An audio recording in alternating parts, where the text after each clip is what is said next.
Bonjour tout le monde.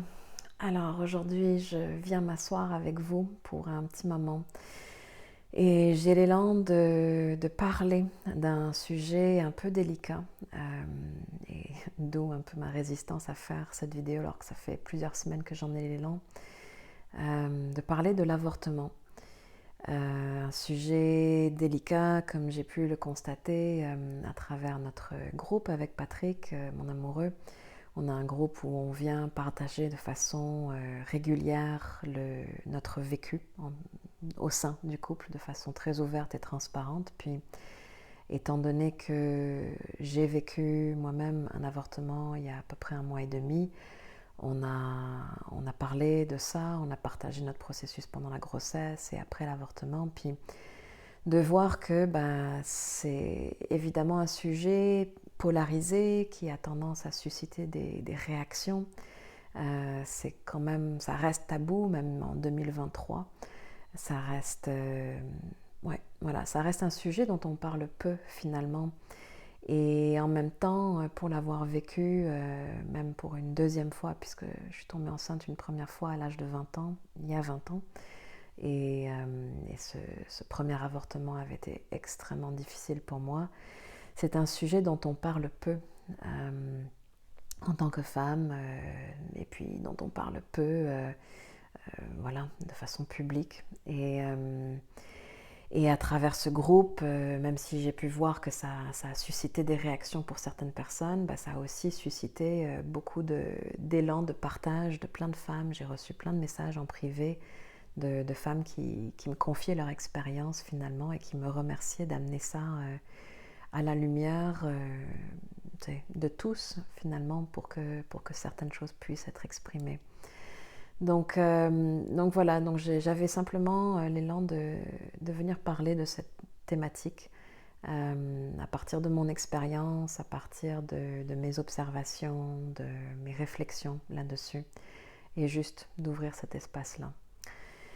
Euh, alors, ce que je comprends, c'est que une des raisons pour lesquelles la, la thématique de l'avortement est tellement taboue et délicate et sensible, c'est qu'elle touche vraiment aux éléments essentiels de nos vies, c'est-à-dire la question de la vie et de la mort, et la question de Dieu dans tout ça aussi.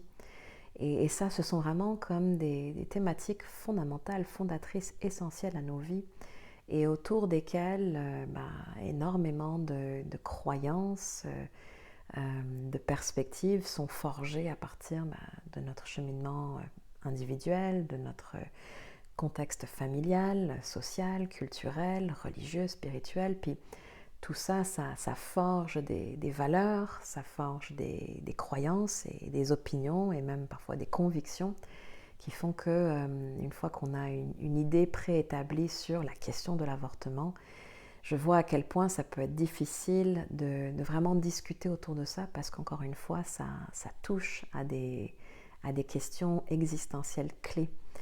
Euh, mais voilà, en même temps, c'est une expérience que beaucoup de femmes vivent. Je suis loin d'être la seule à traverser ça. Et c'est un vécu très complexe, l'avortement. Ce que j'ai pu vivre et voir en moi, c'est que euh, même si la décision d'avorter est très tranchée, c'est, mettons, on est enceinte et on garde l'enfant, oui ou non. C'est noir ou blanc, il n'y a pas 36 000 solutions, c'est vraiment, c'est oui ou non. Et en même temps, en arrière de cette position très tranchée, il y a tout un vécu qui est extrêmement nuancé, je crois, chez la majorité des femmes, dans le sens que leur ressenti intérieur n'est pas aussi tranché que la réponse. C'est pas parce que une femme choisit de dire non à la vie d'un enfant que ça suscite pas en elle plein de parties qui ont peut-être envie de dire oui, qui se sentent mal de dire non, qui sont dans toutes sortes ouais, qui est toutes sortes de parties nuancées dans cette expérience-là. mais que malgré ces nuances et ces différentes couches et ces différentes parties de nous qui peuvent nous habiter, encore une fois, la réponse, elle est tranchée, oui ou non. Et c'est important, je crois, de ne pas perdre ça de vue, surtout de l'extérieur, quand on voit une femme qui fait ce choix, de comprendre qu'en arrière de ce choix, il peut y avoir tellement de couches, tellement de nuances et d'aspects et de complexité, et que peut-être qu'il y a des parties dans son cœur qui ont envie de dire oui, malgré le fait qu'elles disent non. Et des parties de son corps, ou en tout cas. Et donc, et dans cette expérience-là aussi, évidemment, ça suscite énormément d'émotions. Le vécu émotionnel peut être très, très intense à vivre. Ce que j'ai pu voir de mon côté, c'est que y avait la présence de la fameuse culpabilité, qui elle aussi, je crois, est quand même assez conditionnée par notre société, par la religion, par toutes sortes de perspectives qui vont amplifier juste la culpabilité naturelle qui peut émerger d'une femme dans ce choix de mettre fin à la vie d'un être. Et au-delà de cette culpabilité, quand on peut vraiment, finalement, au lieu de se sentir coupable, choisir de pleinement prendre responsabilité, et de voir pourquoi est-ce qu'il y a ce choix qui est fait, et que peut-être que c'est pour protéger la cellule familiale déjà existante, ce qui était le cas pour moi. Peut-être que c'est pour protéger un accès à certaines ressources matérielles et financières. Peut-être que c'est pour tout simplement que cet enfant ne peut pas arriver à ce moment-là, que ce n'est pas le moment, que la mère ou les parents potentiels ne sont pas prêts, n'ont pas la maturité pour, que les circonstances de vie ne sont pas adéquates ou idéales pour ça. En tout cas, il peut y avoir énormément de choses qui mènent à cette décision-là.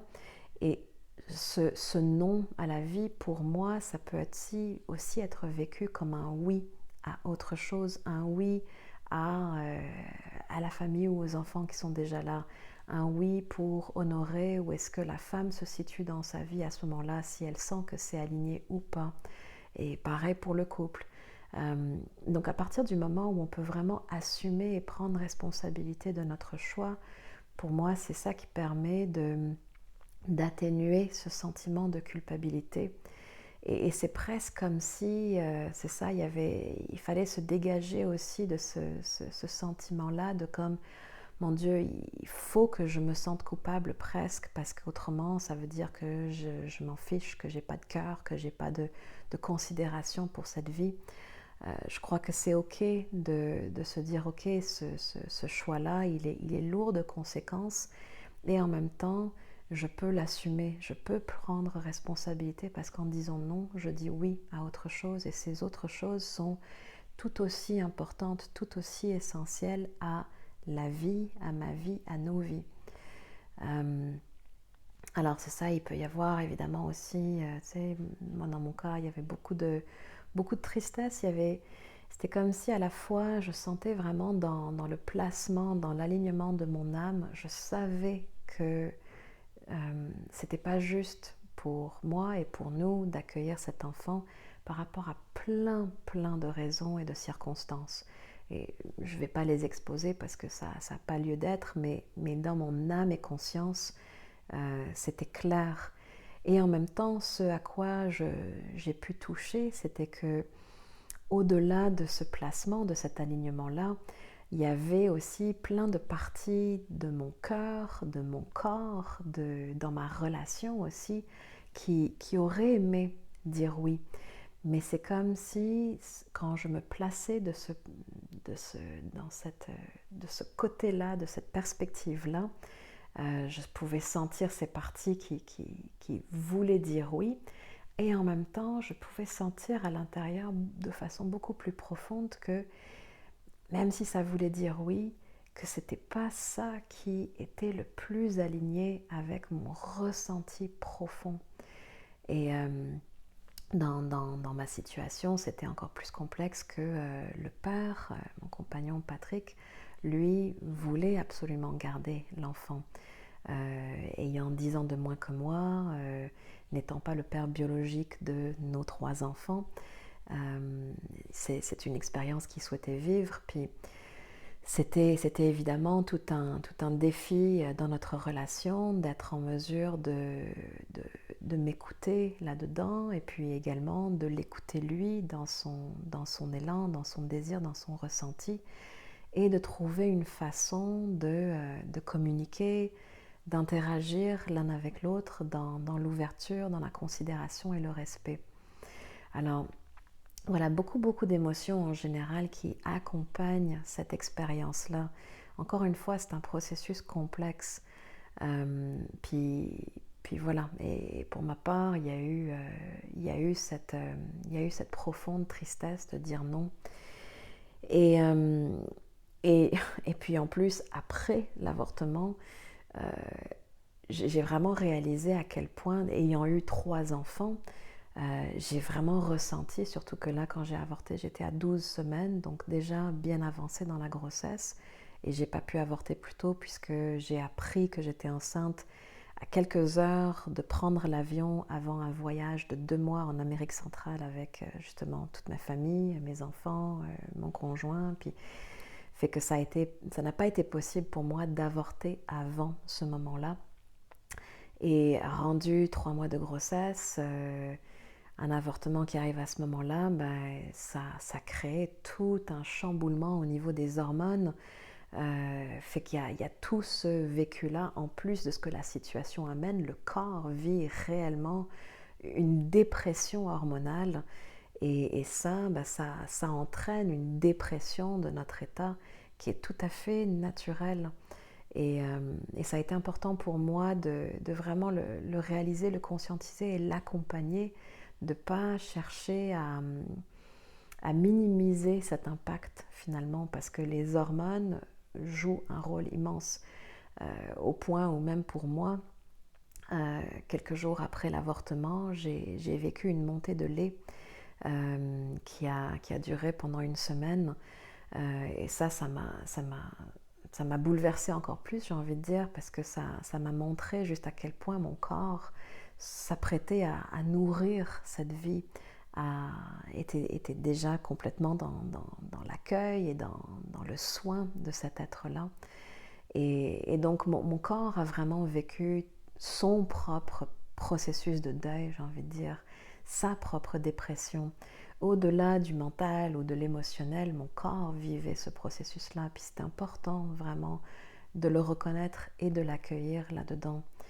Et, euh, et d'autant plus, je fais une parenthèse parce que il y a 20 ans, quand j'ai vécu mon premier avortement, c'est ça, j'étais jeune, j'étais à Paris à ce moment-là, et j'avais pas les outils, j'avais pas l'accompagnement, j'avais pas l'entourage qui aurait pu m'aider à vraiment vivre le deuil autour de cet avortement-là, ou même tout simplement de vivre le processus de cet avortement-là avec plus de conscience, ce qui a fait que ça a été vraiment traumatique pour moi sur le plan physique, mais surtout sur le plan émotionnel. Et je ne savais pas comment dealer avec ça. Et il fallait vite que je reprenne ma vie. J'étais étudiante en psycho à ce moment-là. En plus, à ce moment-là, je faisais un stage en oncologie pédiatrique auprès de d'autres enfants qui étaient atteints de cancer et qui mouraient de cancer. En tout cas, c'était vraiment intense ce moment-là de ma vie. Et puis, j'ai dû vraiment finalement me dissocier de mon vécu, de mon expérience et de tout ce que ça me faisait ressentir en fait cet avortement. Et le fait de ne pas rencontrer tout ça, bah, ça a fait que ça m'a pris à peu près 4 ans pour être en mesure de nommer cette expérience sans m'effondrer en larmes et être complètement ramenée dans cette souffrance-là et bouleversée par elle. Et ça m'a pris 4 ans parce que au bout de 4 ans, j'ai pu enfin commencer à processer les émotions et mon vécu en lien avec cet avortement à ce moment-là. Donc c'est ça, Après cet avortement-ci, riche de cette première expérience-là, je me suis vraiment accordé du coup du temps, un bon 2, presque 3 semaines où j'ai pas travaillé, j'ai vu personne, j'avais vraiment besoin d'être dans ma bulle, d'être avec moi-même, d'être présente à mon processus et d'être présente à tout ce que ça me faisait vivre, tout ce que ça faisait remonter en moi, toutes les émotions justement de tristesse, de remords, de culpabilité, de,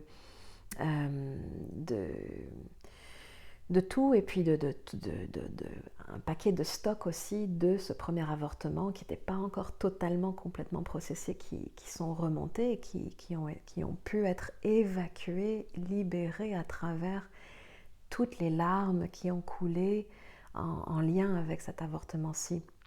C'était comme si ça avait ouvert des vannes pour que tout ça puisse circuler. Et le fait d'accorder du temps et de la présence, ça a vraiment permis à tout ce qui était là de circuler le plus totalement possible. Et puis même, j'ai vécu un processus vraiment précieux. C'est que dans ma famille, au niveau transgénérationnel, à chaque génération, aussi loin que la mémoire le porte, les mères ont perdu un enfant à travers toutes sortes de circonstances, mais il y a toujours eu des histoires d'enfants qui sont morts, et là-dedans, des deuils qui n'ont pas été élaborés, qui n'ont pas été métabolisés, processés, libérés, évacués. Et j'avais l'impression, à travers mon propre processus de deuil autour de la mort de cet enfant que je portais, que ça a permis d'aller toucher en fait ces femmes, ces mères dans ma lignée, et de libérer également cette énergie, ces émotions qui étaient là. Et c'était vraiment puissant parce que je me souviens d'un après-midi où j'ai vraiment beaucoup pleuré. J'étais toute seule à la maison. Et quand mes 2 filles sont revenues après, un peu plus tard dans l'après-midi, j'ai comme ressenti énergétiquement que quelque chose s'était allégé dans leur champ énergétique, dans tout simplement la trame des lignées transgénérationnelles, comme si le fait d'avoir libéré tout ça, ça venait alléger quelque chose en elles. Je ne sais pas exactement de quelle nature, mais probablement juste le poids de ces deuils non métabolisés, non élaborés, non libérés. Donc voilà, il y avait tout ça, et puis évidemment la question de l'avortement vient faire écho à la question de la relation avec le père. Pour chaque situation, c'est complètement différent. Il y a des situations où le père est totalement absent. Des fois, le père ne veut pas garder l'enfant. Puis la femme la mère se retrouve un peu dans l'obligation d'avorter. En tout cas, c'est une partie non négligeable de qu'est-ce qui se passe. Il n'y a pas juste le vécu de la femme dans le processus de l'avortement, il y a aussi qu'est-ce qui se passe du côté de l'homme. Et ça, c'est très déterminant sur la façon dont la femme vit aussi ce processus d'avortement. Et comme je le mentionnais, moi dans mon cas, ça a été vraiment de naviguer toute la question de Patrick qui souhaitait garder cet enfant, et comment finalement accueillir lui toute sa déception, sa colère, même sa rage à certains moments, et son impuissance face à ce vécu où il aurait aimé garder cet enfant, mais de reconnaître que c'est pas aligné, puisque pour moi ce n'est pas aligné, qu'en même temps pour lui il n'était pas question d'accueillir un être si c'était pas un grand oui de part et d'autre, et en même temps voilà, de contacter sa déception par rapport à ça, et moi ma capacité à accueillir sa vérité, à accueillir sa réalité, et à me laisser toucher par ça évidemment, tout en étant en mesure de rester également connecté à ma vérité, à ma posture, à ma réalité. Et puis de danser avec cette dynamique et avec ces émotions-là entre nous. Et, et voilà, puis je vois que ça fait déjà 20 minutes et j'ai pas envie de faire une vidéo trop longue, parce que notre temps est précieux pour tous. Mais je crois juste un dernier élément que j'avais envie de partager, mais c'est juste à quel point cette expérience de l'avortement, elle n'est pas anodine. Même si j'ai l'impression que tout dans notre société est fait pour mettre ça sous le tapis, le mettre sous silence, ne pas en parler. Et puis il y a un peu un côté de comme, si tu as avorté, c'est que tu fais ce choix, tu as pris cette décision, puis maintenant assume. Puis un peu comme si ça enlevait en quelque sorte le droit ou la légitimité d'être triste, d'être dans un processus de deuil, et d'être dans un état de dépression ou un état dépressif pendant un certain temps. Un peu comme si ça disait, t'es triste, mais en même temps c'est toi qui l'as voulu. Donc il y a quelque chose qui peut vouloir minimiser un peu l'impact que ça peut avoir sur la femme, et en même temps ce n'est pas anodin.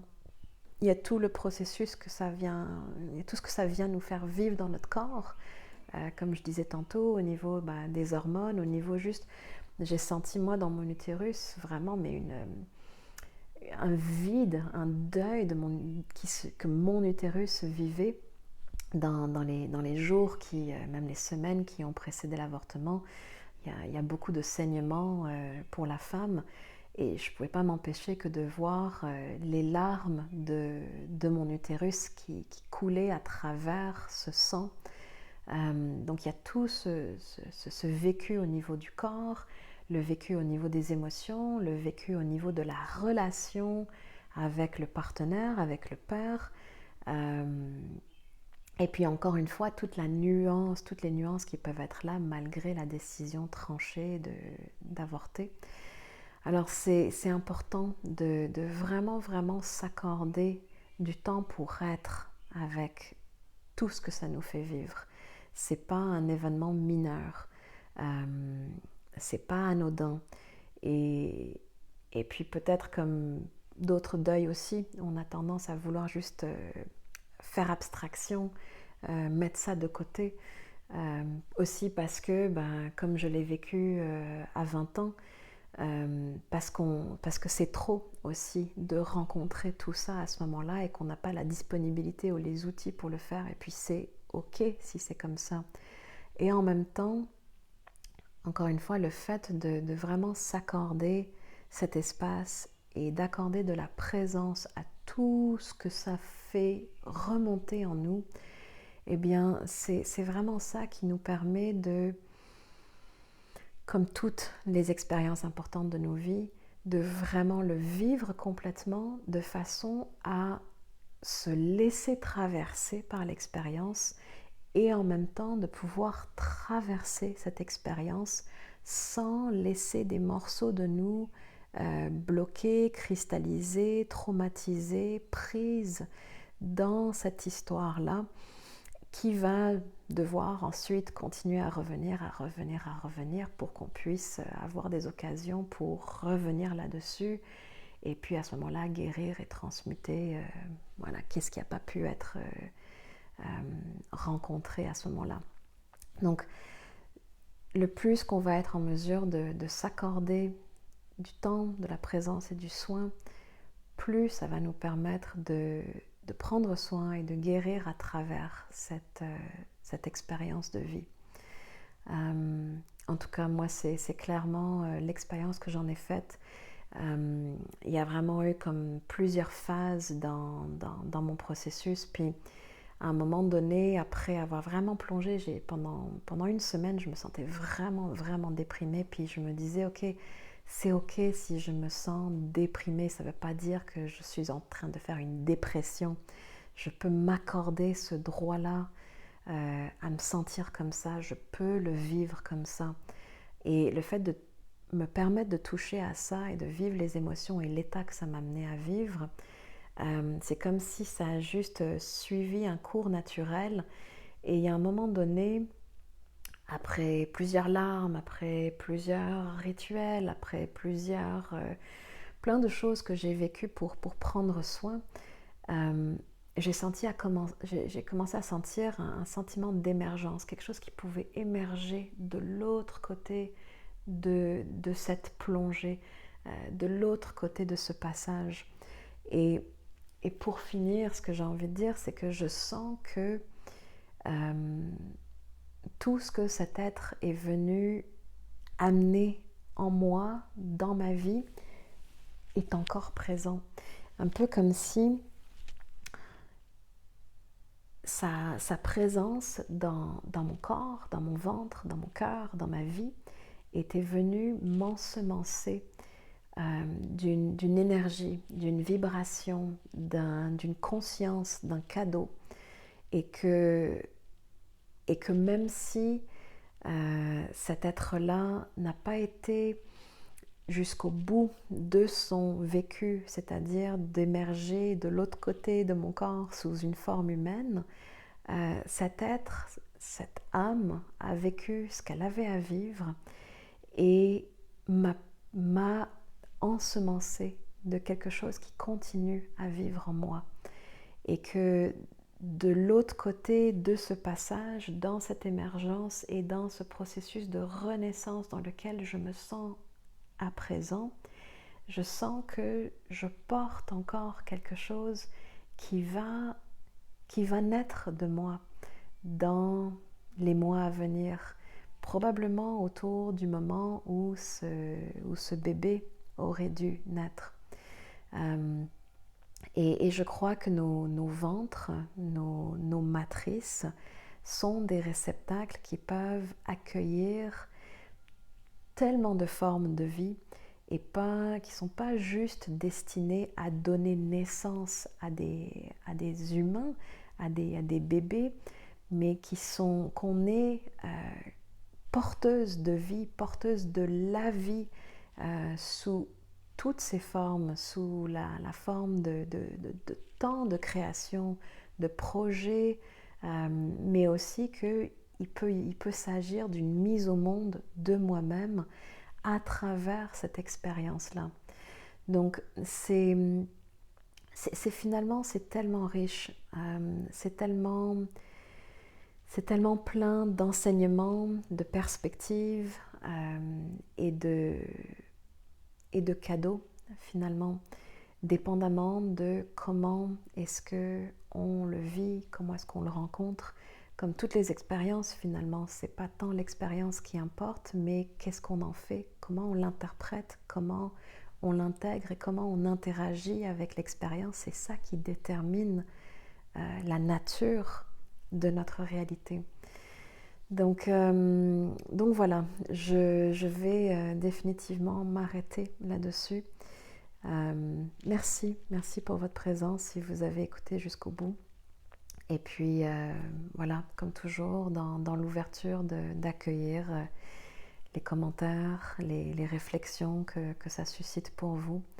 Et en espérant que tranquillement, on puisse vraiment sortir cette thématique-là de l'avortement, de l'ombre, de la honte, du tabou, pour honorer finalement la vie sous toutes ses formes, à travers la mort aussi, à travers le choix de la femme aussi, à travers finalement ce à quoi on dit oui en disant non.